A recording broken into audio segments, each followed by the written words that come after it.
O áudio que vocês vão ouvir agora é parte do podcast Xadrez Herbal. Caso vocês queiram ouvir mais sobre esse assunto e outros temas de política internacional, é só ir em xadrezverbal.com. Bem, passemos agora para o cheque, no qual eu e o Felipe daremos um giro pelo velho continente.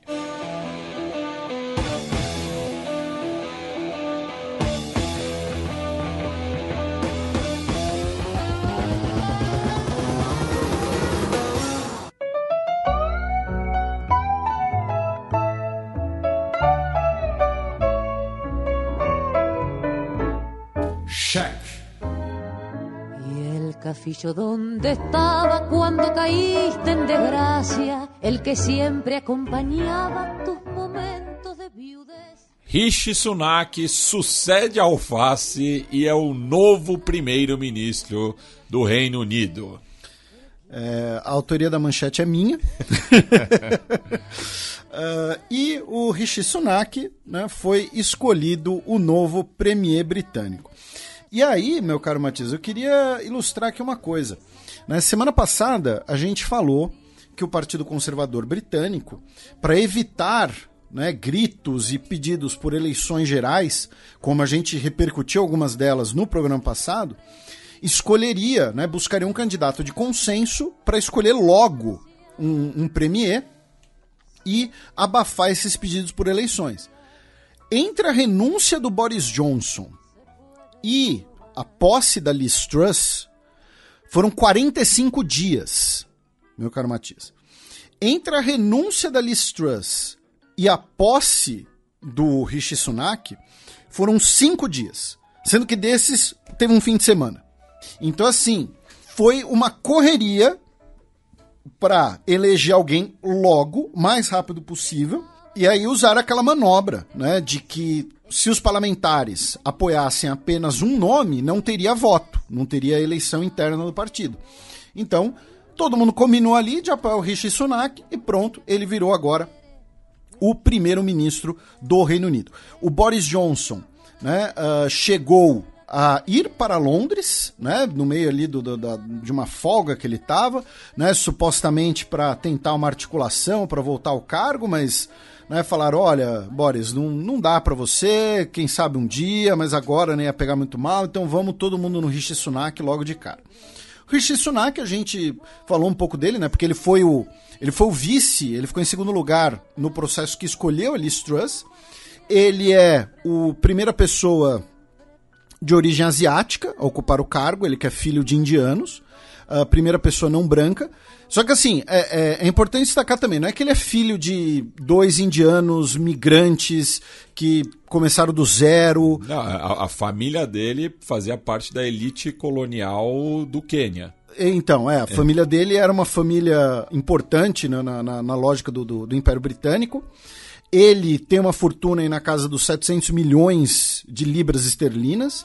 Já que ele é casado com a Akshata Murthy, que é filha do Narayana Murthy, que é muitas vezes descrito como o Bill Gates da Índia, né? E inclusive, contando com a fortuna da sua esposa, ela é a mulher mais rica da Grã-Bretanha. Então ele tem a grana dele e casou com alguém com muita grana, né? Isso. Eles que se conheceram na Universidade de Stanford, né, nos Estados Unidos. E ele é o primeiro hindu primeiro-ministro do Reino Unido, né? E é curioso, né, porque para os teóricos da conspiração é um primeiro-ministro hindu com um rei muçulmano. Você lembra daquela teoria da conspiração que dizia que o príncipe Charles era muçulmano, secretamente muçulmano e tal? Enfim, então assim, o Rishi Sunak, sem dúvida, ele é dono de uma biografia interessantíssima, né?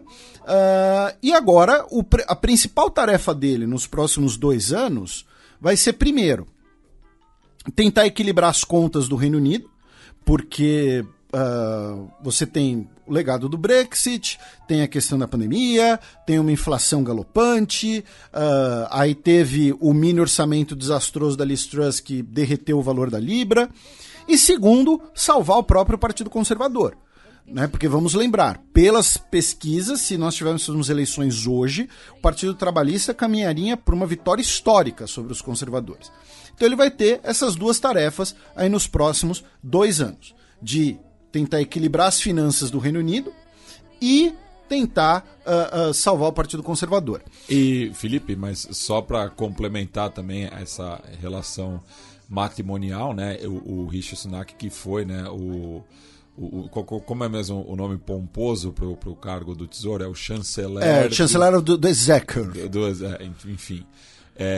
Porque a sua esposa, né, foi acusada de evasão fiscal, e ela que tem, né, eu falei anteriormente, uma fortuna estimada em 700 milhões de libras, e por conta dessa evasão fiscal, ela que não é cidadã britânica, né, ela nasceu na Índia, ela teve que pagar só 30 mil libras anuais num acordo que ela fez. É normal isso. Né, absolutamente comum. O Rishi, né, essas coisas de ligações com o poder, uma coisa importante de lembrar, tá, gente? Se o Boris Johnson sofreu muita desconfiança por conta das festinhas durante a pandemia, pelo menos 2 dessas festinhas o Rishi Sunak tava lá, viu? Tá?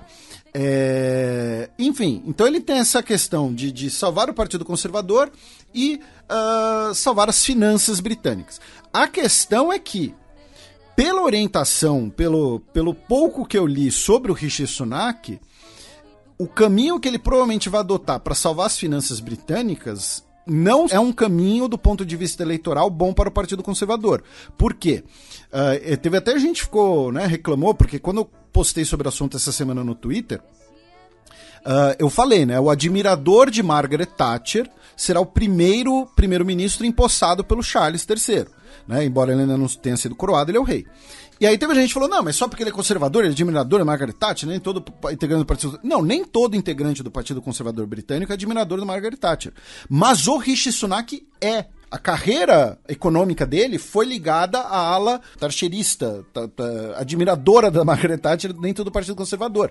Então, muito provavelmente, ele vai seguir caminhos, né, de austeridade fiscal que possivelmente vão ter um impacto eleitoral. Olhando historicamente, né, a Margaret Thatcher, ela recebeu um presentão da Argentina quando a Argentina invadiu as Malvinas, porque a Margaret Thatcher estava prevista para tomar uma surra eleitoral pelas pesquisas em 82. Ela tinha a pior rejeição registrada até então. Exatamente. E ela ganha as eleições por conta do papel altivo dela em relação à Guerra das Malvinas, altivo no ponto de vista dos britânicos, né? A gente falou, olha, nós somos o Império Britânico, a gente não vai perder as Ilhas das Malvinas por uma ditadurazinha latino-americana. E aí ela vence as eleições por uma larga margem. E depois, em 1990, ela é removida do cargo pelo próprio Partido Conservador. Né? Por quê? Porque as políticas econômicas da Margaret Thatcher, do ponto de vista público, do ponto de vista eleitoral, eram prejudiciais ao partido. Então o Rishi Sunak ele vai ter essas 2 tarefas nesses próximos 2 anos, mas que são tarefas um pouco contraditórias, digamos assim. Né?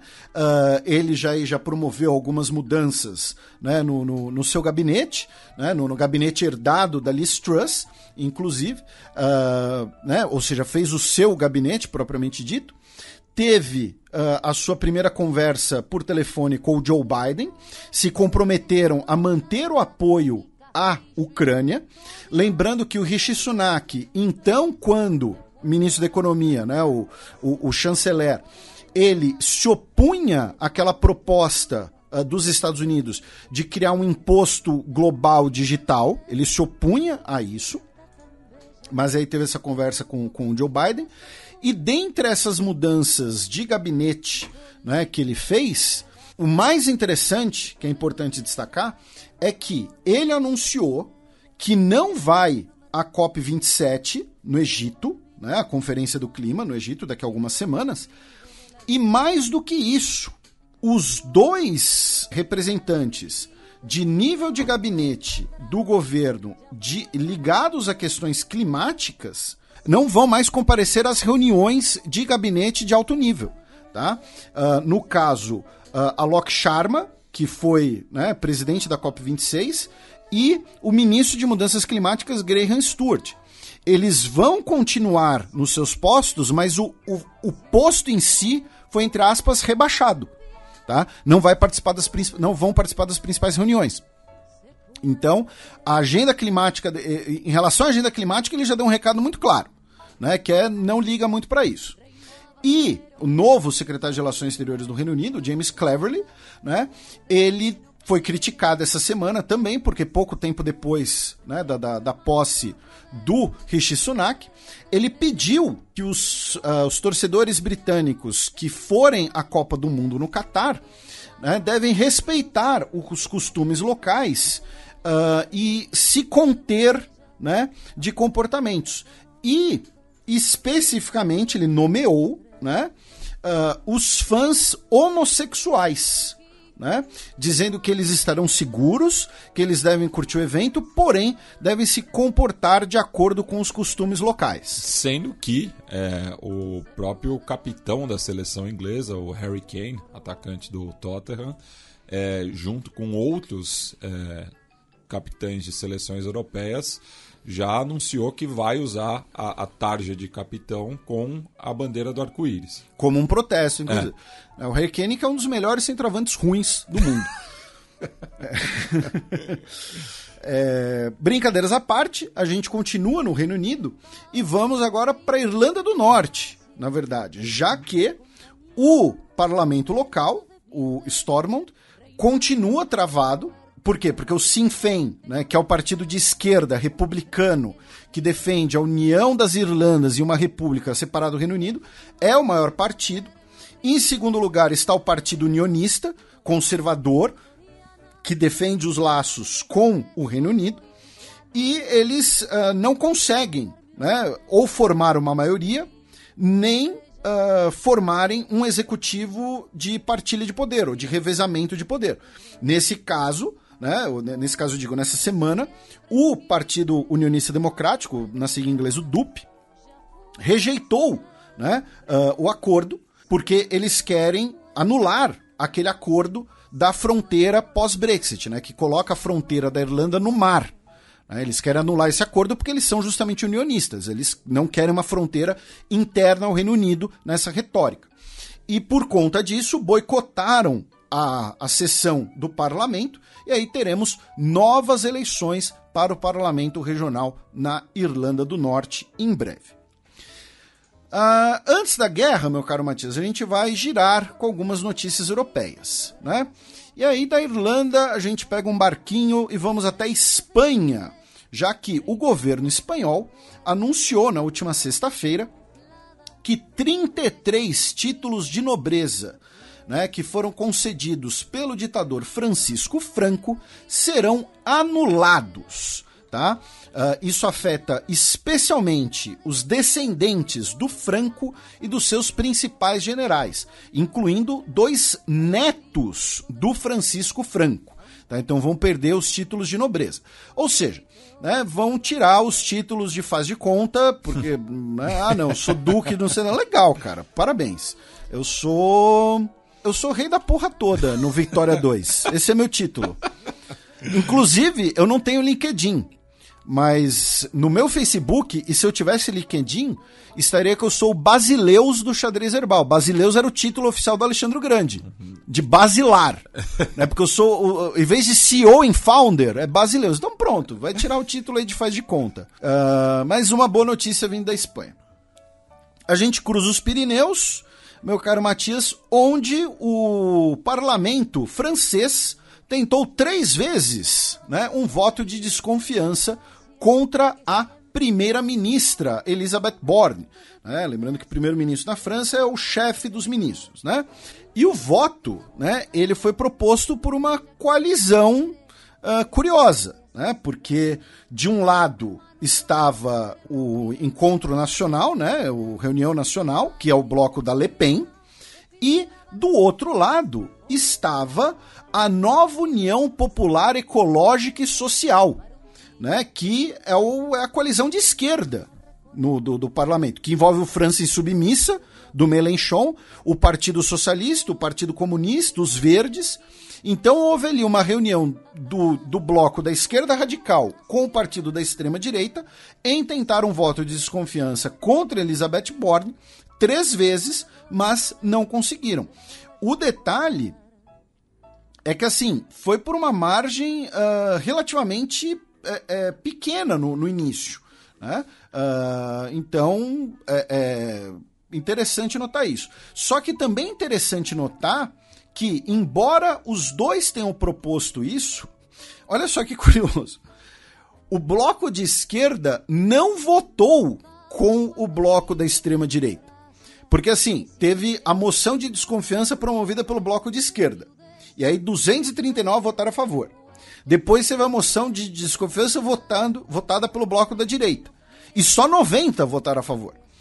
O bloco da esquerda radical, mesmo tendo a mesma pauta, não votou junto com a extrema-direita. E o Macron recebeu o Olaf Scholz no Palácio do Eliseu, em Paris, né, para conversarem sobre o futuro da União Europeia e questões, é claro, de energia, defesa e guerra na Ucrânia. Tá? O comunicado conjunto, né, foi ali basicamente protocolar, dizendo que vão botar ali bilhões de euros, né, para cuidar do preço do gás e tudo mais, que continuam crendo na integração europeia, que não temos que garantir, né, manter, né, uma União Europeia forte, mas nada, pelo menos os comunicados públicos, nada muito fora. Mas pareceu ser um encontro amistoso, embora por detrás dos panos, a gente sabe que França e Alemanha, nos últimos tempos, não estão falando exatamente o mesmo diálogo. Por quê? Vamos lembrar, a gente até comentou isso aqui no início da guerra na Ucrânia, que França e Alemanha não necessariamente teriam posturas parecidas. Por quê? Para a Alemanha, antagonizar muito mais a Rússia era um pouco mais arriscado, porque a Alemanha tem como uma das suas principais matrizes energéticas o gás, e naquele momento, especialmente o gás importado da Rússia. Enquanto a França tem como principal matriz energética a energia nuclear. Né? A França ela é muito mais soberana, digamos assim, na sua energia nuclear. E digamos assim, muitas aspas, né? Porque assim, a França não produz urânio, ela adquire os minerais em países que eram parte do Império Colonial, como o Níger. Então, mas havia essa diferença e que hoje é uma diferença menos latente, porque a Alemanha já começou o seu processo de diversificação, embora começou, não concluiu ainda totalmente esse processo. Na Suíça, o banco Credit Suisse anunciou um prejuízo de 3 bilhões e meio de dólares e que vai demitir 9 mil pessoas, tá? 9 mil funcionários, e vai tentar atrair investimentos, incluindo 1 bilhão e meio de investimentos do Banco Nacional Saudita. Os sauditas se tornariam controladores de 10% do Credit Suisse. Né? Então é aquela coisa, né? Money talks. Né? Tem coisa que só o dinheiro vai resolver.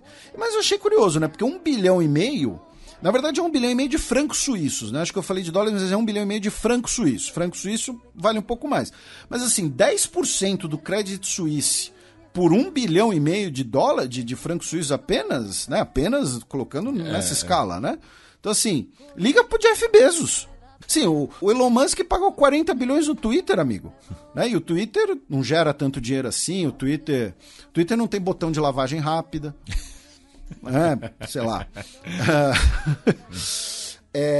Brincadeiras à parte, vamos para a Itália com 2 notícias. A primeira delas é que foi anunciado o gabinete, né, da Giorgia Meloni, a primeira mulher a ser governante da Itália e a primeira neofascista desde 1945. 43, se a gente pensar ali na renúncia do Mussolini. E o principal, talvez, em relação a isso, né, são 3 partidos presentes no gabinete, né, o Fratelli d'Italia, da Giorgia Meloni, a Liga Nord, do Matteo Salvini, e o Forza Italia, do Silvio Berlusconi. Tá? Como parte desse gabinete, o Matteo Salvini e o Antonio Tajani, do Forza Italia, serão vice-primeiro-ministro. O Matteo Salvini também será ministro de Infraestrutura e Mobilidade. E o Antônio Tajani será ministro de Relações Exteriores. Ele que é do Força Itália, do Berlusconi, que é brother do Putin, que é contra o maior envolvimento da Itália nas sanções contra a Rússia na guerra da Ucrânia. Então, isso é interessante da gente ficar de olho aqui no nosso programa. Claro, para quem quiser, pode conferir o gabinete inteiro, né? Mas pensando nas relações internacionais italianas, na política italiana, o mais interessante da gente ter em mente aqui é o Ministério de Relações Exteriores ficou na mão do Força Itália. Outra coisa interessante da gente também ter em mente é que o Ministério do Interior ficou na mão do Matteo Piantedosi, que, embora ele seja nominalmente independente, sem partido, ele é um aliado muito próximo do Matteo Salvini da Liga Nord. E o Ministério do Interior controla a polícia e controla algumas das questões ligadas a imigrantes, que é sempre uma das principais bandeiras do Matteo Salvini da Liga Nord e do Fratelli d'Italia. Então a gente pode esperar, né, já era esperado, mas essa é a concretização de que teremos aí uma política extremamente rígida contra imigrantes e refugiados na Itália, né, com, enfim, vamos dizer apenas uma política bastante rígida. Eu não vou dizer que o Matteo Salvini, quando esteve no poder, foi... Eu vou dizer mesmo, ele foi cruel. A palavra é essa, foi cruel quando ele foi ministro, né? Mas então, essas são aí algumas das principais notícias, né, em relação ao novo gabinete de governo italiano. E a outra notícia, repercutindo apenas, né, porque uma notícia, a gente às vezes fala, às vezes não, depende, né, de notícias criminais dos partidos, mas um homem com uma faca atacou 6 pessoas num supermercado em Milão, deixando uma pessoa morta e 5 feridas, né? O criminoso é um homem italiano de 46 anos, descartaram motivações terroristas, tá? Ele foi preso, 2 das pessoas feridas estão no estado grave, e uma das pessoas feridas é o zagueiro Pablo Mari, né, que pertence ao Arsenal, está emprestado ao Monza, clube italiano da primeira divisão. De propriedade do Silvio Berlusconi. Ah, é? É. Ah, não sabia disso. E que jogou no Flamengo, né? Ele é mais conhecido aqui no Brasil por ter jogado no Flamengo, né? Ele passa bem, ele não corre grandes riscos e, repito, descartaram motivações terroristas no ataque ao Milano Fiori, tá? Em Milão. Eu não sabia que o Monza era do Berlusconi. Sim. Então tá aí. Inclusive, jogou contra o Milan na última rodada da Série A, o que teve gente que chamou de Derby Berlusconi.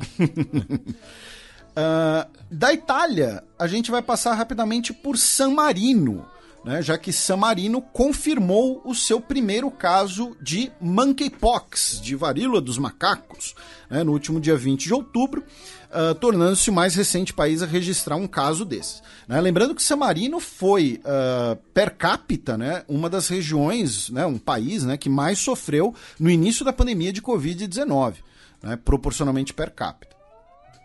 E você trouxe uma notícia dos Balcãs, né, meu caro Matias? Exato, Felipe. Já que 6 países, né, dos Balcãs ocidentais assinaram 3 acordos para facilitar o trânsito entre os seus cidadãos, né? São esses: Albânia, Bósnia-Herzegovina, Montenegro, Sérvia, Kosovo e Macedônia do Norte, né?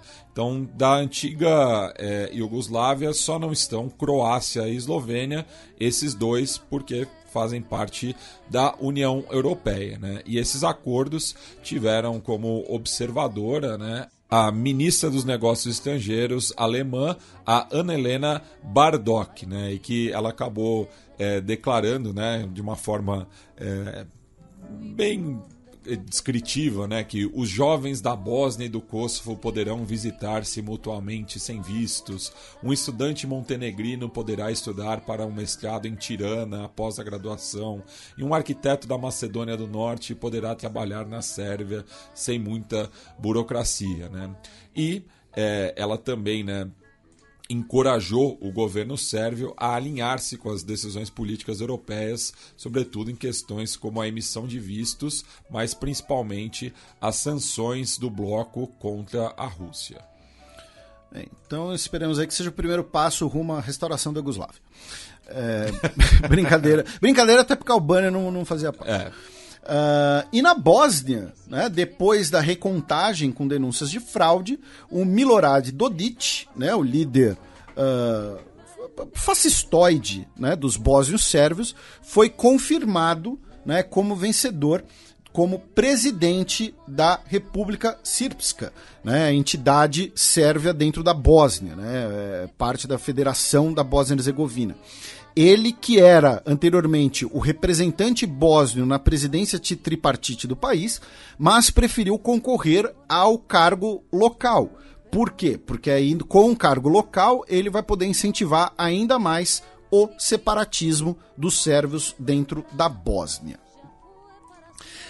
Da Bósnia, a gente passa pela Hungria, né, já que no último final de semana tivemos protestos em Budapeste com algumas milhares de pessoas contra a inflação, né, especialmente professores, tá, com um indicativo de greve entre os professores, afirmando que eles não recebem correções salariais há muito tempo, que o salário deles tem sido corroído, né, pela inflação, a inflação que bateu na casa dos 20% em setembro, e tivemos essa manifestação anti-Orbán, né, no último domingo em Budapeste.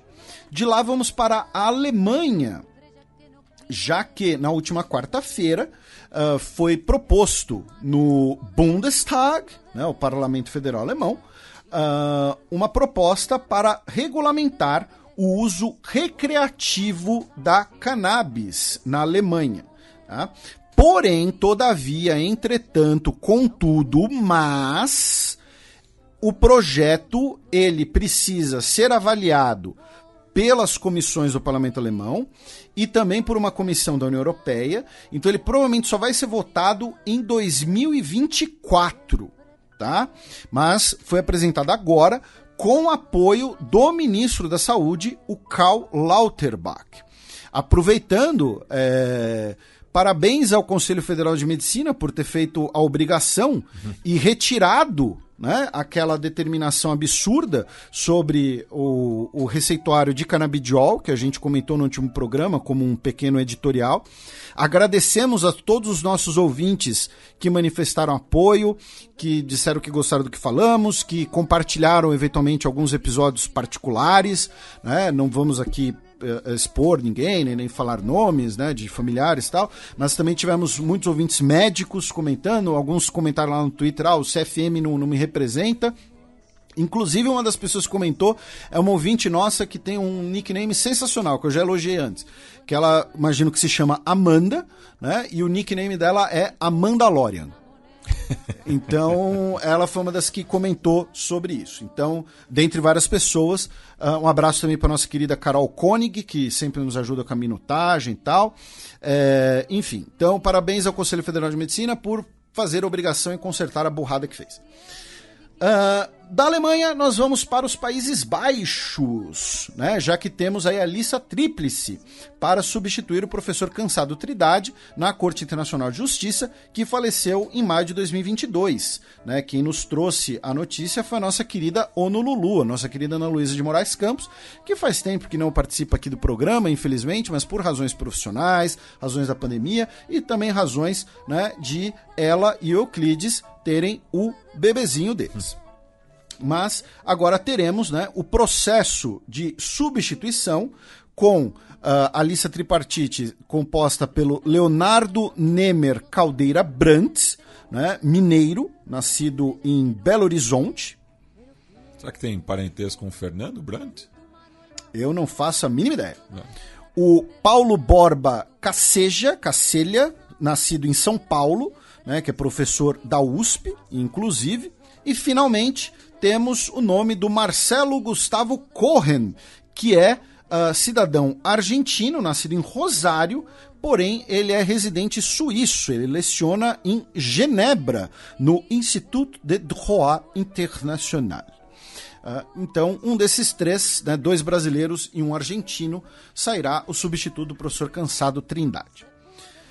Dos Países Baixos, vamos para a Dinamarca, já que agora no dia 1º de novembro teremos as eleições gerais dinamarquesas, né, para eleger os 179 deputados, né, parlamentares do país.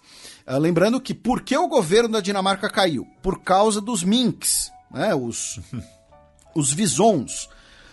Durante a pandemia, né, a gente falou bastante disso com o Átila aqui no programa, durante a pandemia os visons foram infectados, né, com o vírus da Covid. Existia ali a possibilidade deles transmitirem o vírus para seres humanos, e aí o governo dinamarquês ordenou o abate, né, dos animais. E isso virou um caso de CPI na Dinamarca. Literalmente, tá? Comissão Parlamentar de Inquérito no caso dos abates dos minks. E assim, Comissão Parlamentar de Inquérito em dinamarquês é Granskningskommission, tá? Uma palavra gigantesca, né? Porque foram abatidos, né, milhões de minks e isso gerou duas questões. Primeiro, se o governo tinha ou não autoridade para fazer isso. E segundo, também gerou um impacto econômico, que acabou repercutindo mal contra o governo. A comissão chegou à conclusão, seu relatório final, foi publicado no dia 30 de junho, que o ex-ministro, né, dos alimentos, Mogens Jensen, ele agiu de maneira ilegal e aconselhou mal o público e a primeira-ministra, Mette Frederiksen. Ou seja, dizendo, a primeira-ministra ela não agiu de maneira ilegal, ela foi mal aconselhada pelo ministro, botou a culpa no ministro, tá? De qualquer maneira, por conta desse relatório, o Partido Social Liberal, que era um dos partidos da coalizão de esquerda, né, a Dinamarca é governada por uma coalizão de esquerda, entre o Partido Social Democrata, né, o Partido Socialista, o Partido Social Liberal e o Partido Verde. A Mette Frederiksen é do Partido Social Democrata, que é o maior partido do parlamento. O Partido Social Liberal retirou seu apoio, o que poderia abrir caminho para um voto de desconfiança. E aí a Mette Frederiksen, a gente até repercutiu isso aqui no programa, tem um mês isso, pouco mais, anunciou então eleições antecipadas, né, para evitar o voto de desconfiança. A questão é que as pesquisas indicam que o Partido Social Democrata vai continuar na liderança e se eles mantiverem a articulação, né, que já existe, vão manter o governo. Não estão previstas grandes alterações no topo das eleições dinamarquesas, tá? O Partido Social Democrata, tudo indica, vai ficar em primeiro e se mantiver as articulações, vai manter a mesma coalizão de governo. Quais são, melhor dizendo então, as possíveis mudanças na Dinamarca? Primeiro, é o crescimento do Partido Moderado, tá? Que é um partido liberal fundado esse ano para essas eleições, um partido de centro, né, e centro-direita, que tem crescido muito na opinião pública. Junto com isso, tem diminuído, tá, o voto no Partido Liberal Dinamarquês, que é o partido tradicional de centro-direita, o partido mais conservador dinamarquês, que foi fundado no século XIX. E a outra possibilidade, né, outra questão que as pesquisas apontam, é o crescimento do partido Nova Direita, né, que foi fundado também recentemente, 2015, desculpem, foi colar aqui, e que é um partido anti-imigração, né? A principal bandeira deles é a questão da imigração. E tudo indica que eles, que hoje têm 4 assentos no parlamento, vão até dobrar essa bancada, tá? Então, possivelmente teremos a manutenção do governo dinamarquês como ele existe hoje, uma aliança de partidos de esquerda e centro-esquerda. Teremos a diminuição, tá, desidratação do Partido Conservador Tradicional, com o crescimento tanto dos moderados, que é esse novo partido liberal do centro-direita, e da nova direita, que é o partido anti-imigração. Tá? Isso é o que as pesquisas estão apontando nesse momento. Da Dinamarca, vamos para a Suécia, já que arqueólogos marítimos anunciaram a descoberta dos destroços do navio irmão do Vasa, né? Anunciaram a descoberta do Applet, né? Que significa maçã, né? A embarcação irmã do Vasa. O Vasa é um navio que eu já contei aqui a história no programa, foi uma história que eu aprendi, né, estudando na época que eu trabalhava no Centro Cultural da Marinha. e que o Vasa hoje, alguns dos nossos ouvintes já devem ter inclusive visitado ele, né? Porque ele é um navio museu, ele é um navio do século XVII e que hoje é um navio museu na Suécia, completamente preservado. E por que ele ficou completamente preservado? Porque ele foi lançado ao mar, navegou ali cerca de 1 quilômetro na Bahia e afundou, porque ele tinha um erro de projeto. Ele foi projetado errado. Então, assim, ele tinha muito peso, ele na época era um dos maiores navios de guerra do mundo, a Suécia era uma potência na época, e ele afundou. E aí tiraram os canhões dele e deixaram o navio lá. E ele foi retirado do mar algumas décadas atrás, depois de séculos preservado pela água salgada. Ele ficou ali numa área muito fria e salgada, então ficou completamente preservado, mesmo sendo um navio do século XVII. A madeira não apodreceu nem nada. E agora encontraram o navio irmão dele, que foi afundado intencionalmente, depois de ter ali uma certa carreira de uso, corrigiram parte do projeto, inclusive, né? E depois foi afundado intencionalmente e encontraram os destroços dele. Então, uma notícia interessante, curiosa aí para os nossos ouvintes.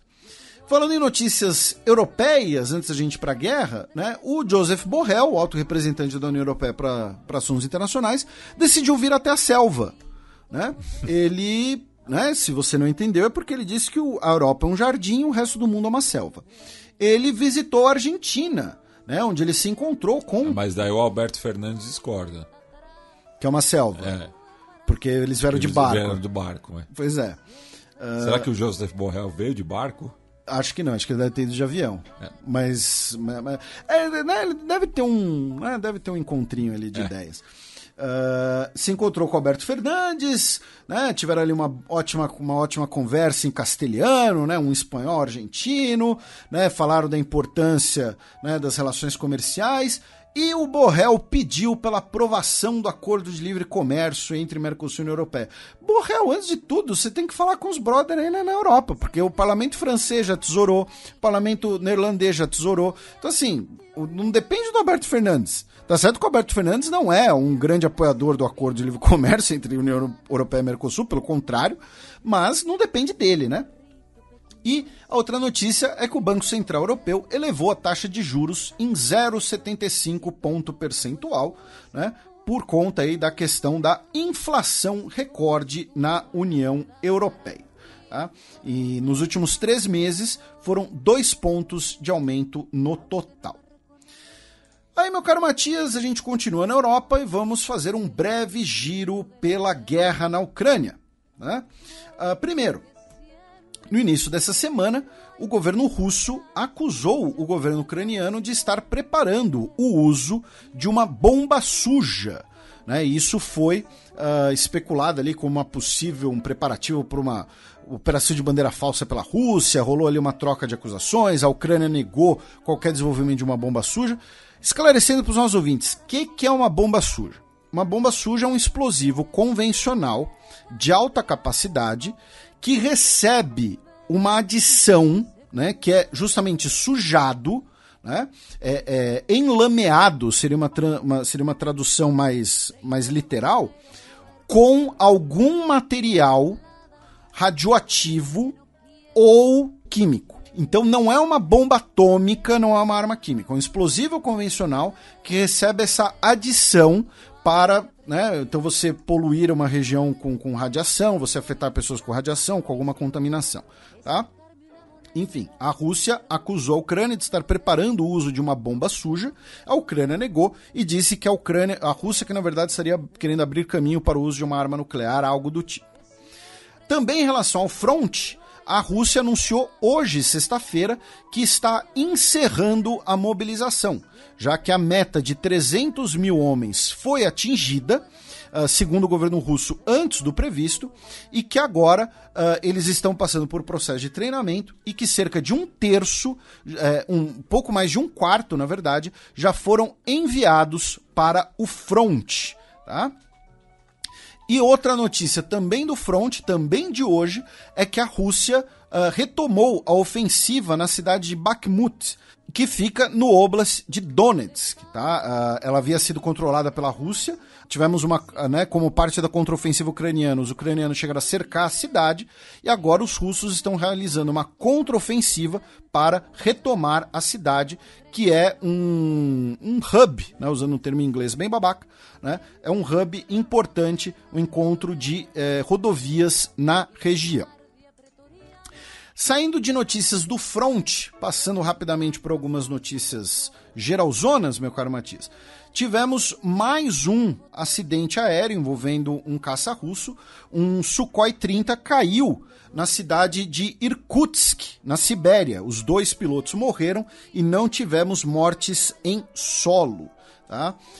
Pelo menos não foram relatadas até o momento. Tivemos danos, né? Um prédio foi bastante afetado, porém não tivemos vítimas no solo, apenas os 2 pilotos que caíram, repito, em um prédio em Irkutsk, que é uma das principais cidades da Sibéria, e ela é uma cidade curiosa, né? Porque a origem dela, digamos assim, está numa fortaleza russa, depois da conquista da Sibéria, e no envio de prisioneiros para lá. Pessoas que eram deportadas, exiladas para a Sibéria no século XIX, principalmente, né, durante o período czarista. Enfim, então tivemos os 2 pilotos falecendo, felizmente nenhuma vítima no solo. Essa semana, o Sergei Shoigu, ministro de Defesa russo, conversou por telefone com o Lloyd Austin, seu homólogo dos Estados Unidos, com o Sébastien Lecornu, seu homólogo francês, e o Ben Wallace, seu homólogo do Reino Unido. Que não é o pivô que foi campeão pelo Detroit Pistons. Pois é, mas a gente já comentou aqui que é um ótimo nome para secretário de defesa. Né? Se ele fosse dos Estados Unidos, ele falaria que ele daria um toco no Putin. E o relatório das conversas afirmou que a Rússia criticou os Estados Unidos e os países europeus por escalarem de maneira descontrolada o conflito, que a Rússia está preocupada com eventuais provocações ucranianas e solicitou que os países não continuem apoiando a Ucrânia nessa escalada. O Le Cornu afirmou que a França defende uma resolução pacífica para o conflito. O Ben Wallace, por sua vez, afirmou que, antes de qualquer negociação, é necessária a retirada das tropas russas de território ucraniano. Já a conversa entre o Sergei Shoigu e o Lloyd Austin afirmou que ambos rejeitam, né, questões de uso de armas nucleares e reforçaram a necessidade de manter as linhas de comunicação durante a guerra. Inclusive, nesse sentido, é importante mencionar que a Rússia começou essa semana, né, os seus exercícios nucleares estratégicos, tá, incluindo um disparo teste, né, de mísseis balísticos intercontinentais. Uma coisa que a gente sempre lembra aqui no programa, tá? As pessoas não são tão malucas assim quanto às vezes podem parecer, especialmente na grande mídia. Então não é que durante a guerra na Ucrânia o Putin ou o Biden falaram, quer saber, vamos lançar um míssil aí. Não, esses testes, esses exercícios, um avisa o outro, tá? Com uma certa antecedência, enfim, para evitar justamente mal-entendidos. Então, temos sim o exercício nuclear realizado pela Rússia, usando suas forças estratégicas, tá? Mas isso foi comunicado para os Estados Unidos antes, justamente para evitar mal-entendidos e evitar uma escalada desnecessária. Voltando para notícias russas, o apresentador Anton Krasovsky foi demitido da Russia Today, né, da RT, emissora russa, por um comentário em que ele dizia que crianças ucranianas que não aceitassem ser russas deveriam ser jogadas no rio e afogadas. Assim, não é exatamente um comentário legal, cara. Pelo contrário, é um comentário, é pura barbárie você falar isso, né? Então ele foi demitido justamente, né? No último dia 25, sismólogos finlandeses relataram 5 explosões nas águas russas do Báltico. A maior delas teve 1,8 na escala Richter e a menor teve 1,3. Não é possível determinar do que se tratavam as explosões, porém eles afirmaram que foram causadas por explosivos. Foram explosões causadas pelo homem. Tá? O governo russo não comentou esse relatório do Instituto Finlandês de Sismologia. Aí uma daquelas notícias que os nossos ouvintes sempre lembram da gente, né? Essas notícias bizarras, né? Eles sempre lembram da gente.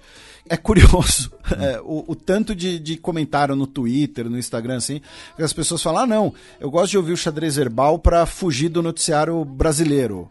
É bom ver que o resto do mundo, os problemas do resto do mundo, enfim. Mas a polícia norueguesa prendeu na última segunda-feira, dia 24, um homem que se identificava como cientista na Universidade de Tromsø, no norte da Noruega, que é um cidadão russo que se passava por um cientista brasileiro para espionar os interesses nacionais fundamentais da Noruega. Tá? As autoridades norueguesas não publicaram as condições, as circunstâncias da prisão. O fato é que era um russo se passando por brasileiro pela segunda vez. Porque é aquela coisa, né, que, assim, não existe cara de brasileiro. Você pode... Lembra o caso do Kim Jong-un. Que supostamente teve, né, o passaporte brasileiro. Isso. Pra ir pra Disney. Então, assim, você pode pegar pessoas como, sei lá, o Oscar Schmidt, o Milton Nascimento, a Ana Ricari, que é nosso ouvinte, inclusive. Ela fez letras na FEFELESH. Um abraço para Ana Ricari. Quem mais? Vamos lá. Luciano Huck, Juliette. Você tá pensando... Eu tô pensando nos Vingadores hoje. O Paulo Vieira, né? Quem mais? Enfim, Tony Ramos, que é todas as etnias em qualquer novela que ele participa.